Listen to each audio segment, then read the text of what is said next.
Imagine करो एक ऐसी यूनिवर्स जहां सब कुछ नॉर्मल चल रहा है। तुम कॉफी पी रहे हो, अर्थ अपने ऑर्बिट में घूम रही है, स्टार्स चमक रहे हैं और फिर एक पल में सारा यूनिवर्स डिस्ट्रॉय हो जाता है। ना कोई वार्निंग, ना कोई एक्सप्लोजन, बस एक अनसीन बबल जो लाइट की स्पीड से ट्रेवल करता है और जिस भी चीज से टकराता है उसे इनहेलेट कर देता है। स्कैरी लगता है, हाँ? Welcome to the world of vacuum decay, quantum physics का सबसे साइलेंट मोस्ट डेंजरस ट्विस्ट। आज हम जानेंगे, क्या यूनिवर्स अचानक खुद को मार सकता है? क्या हम किसी बबल ऑफ डेथ की ओर बढ़ रहे हैं? और क्या इसका कोई एस्केप है? Let's begin this terrifying truth before it's too late. Universe जैसा हमें दिखता है वह एक इल्यूजन हो सकता है। क्वांटम फील्ड थ्योरी कहती है हमारा यूनिवर्स हो सकता है एक पोल्स वैक्यूम, मतलब think of it like a ball जो एक पहाड़ की चोटी पर नहीं बल्कि बीच की वैली में रुका है। वो स्टेबल दिख रहा है लेकिन ये परमानेंट नहीं है। अगर वो बॉल अचानक उस लोअर वैली की तरफ गिर जाए तो पूरा लैंडस्केप बदल जाएगा।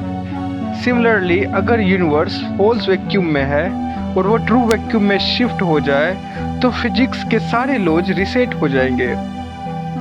जब हिग्स बोसोन को 2012 में कर्न ने डिटेक्ट किया तो खुशी से ज़्यादा डर फैल गया।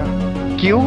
हिग्स की मास वैल्यूज और स्टैंडर्ड मॉडल के हिसाब से हमारा यूनिवर्स मेटा स्टेबल हो सकता है, मतलब यह एक टेम्पररी रियलिटी है जो कभी भी कोलैप्स हो सकती है। हिग्स फील्ड पूरे यूनिवर्स में फैला है और यही हर चीज को मास देता है। अगर वो फील्ड चेंज हो जाए तो एटम्स, स्टार्स, डीएनए सब कोलैप्स कर जाएंगे। अब जरा इमेजिन करो, कहीं किसी कॉर्नर में एक क्वांटम फ्लक्चुएशन होता है।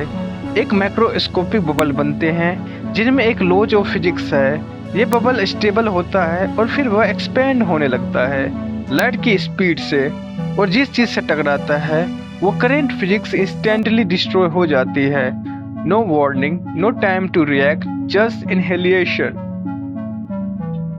स्ट्रेट आंसर, नहीं, हम नहीं बच सकते। वैक्यूम डीके अगर शुरू हुआ तो एस्केप पॉसिबल नहीं होगा। इससे कोई टेलीस्कोप डिटेक्ट नहीं कर सकता क्योंकि ये बबल खुद स्पेस टाइम को रीराइट कर रहा होगा। इवन लाइट उस फ्रंट से फास्टर नहीं भाग सकती। You won't feel anything, you won't see anything, and in an instant your atoms will stop existing. अब एक होप की बात, मल्टीवर्स थ्योरी कहती है हर यूनिवर्स अपने लॉज के साथ एग्जिस्ट करता है। वैक्यूम डीके एक यूनिवर्स को खत्म कर सकता है लेकिन सारे यूनिवर्सेस को नहीं। तो शायद हमारा कॉन्शियसनेस किसी दूसरे यूनिवर्स में रिबूट हो सकता है, क्योंकि क्वांटम थ्योरी और कॉन्शियसनेस का कनेक्शन अभी भी मिस्ट्री है। क्वांटम मैकेनिक्स में अनसर्टेनिटी हमेशा रहती है। एक फ्लक्चुएशन ने बिग बैंग किया और एक फ्लक्चुएशन यूनिवर्स को एंड भी कर सकता है।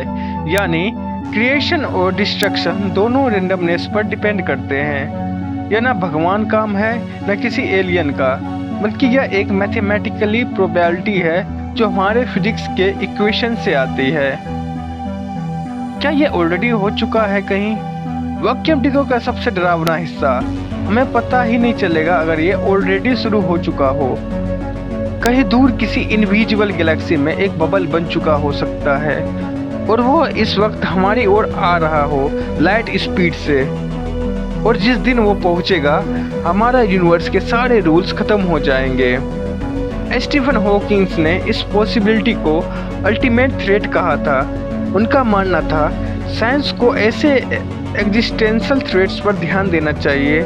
कण जैसे एक्सपेरिमेंट से लोग डरते हैं कि शायद वो किसी अनजाने बबल को ट्रिगर न कर दे। हालांकि साइंटिफिक एविडेंस कहता है ये एक्सट्रीम अनलाइकली है लेकिन नॉट इम्पॉसिबल।